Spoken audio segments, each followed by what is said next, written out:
This is the Mobile Commerce Minute with your hosts, Rob Woodbridge and Chuck Martin.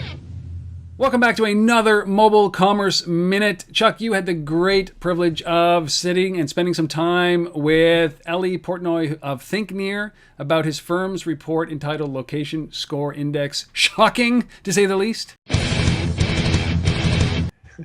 I saw some research they presented at a Media Post conference about 6 months ago, and I was quite blown away. And I caught up with them recently at another event and then spoke with them after about basically some of their latest findings. And what they're finding is that location, despite what we all think, location is not as accurate as a lot of people would portray. They looked at 3.5 billion, that's billion with the B, auctions on exchange. They measured against 53 million impressions, and they found that over a third, 35% of impressions were accurate within 325 feet.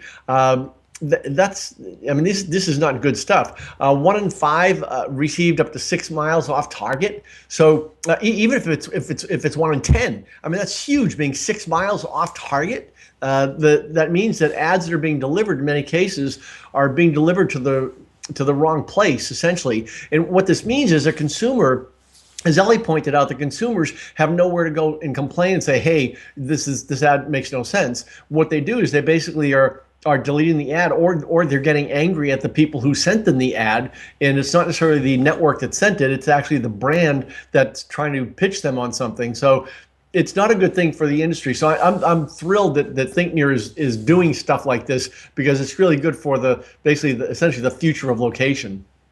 So what's the biggest takeaway from the report about how this can be prevented? Now, we've identified the problem. Now, how can retailers or people who are buying ads save themselves from this pain? Well, they need to be looking at the source of their Latin long data. That's what Ellie would say.